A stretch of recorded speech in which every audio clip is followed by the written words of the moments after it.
Perubahan pemeran One Liter of Tears saat ini. Salah satu drama Jepang yang sangat populer di Indo yaitu One Liter of Tears yang bagi orang Indo dianggap menjadi salah satu pelopor cerita orang sakit khas drama Jepang. Sudah 20 tahun sejak pertama kali drama ini tayang di tahun 2005. Bagaimana kalau kita lihat perubahan pemeran One Liter of Tears saat ini? Yang pertama, Aya Ikuchi.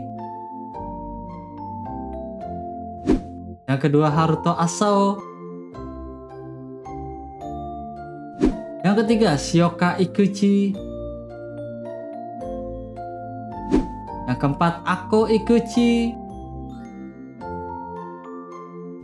Yang kelima, Hiroaki Ikuchi. Yang keenam, Rika Ikuchi. Yang ketujuh, Mizuo Ikuchi. Dan yang terakhir, Yuki Kawamoto.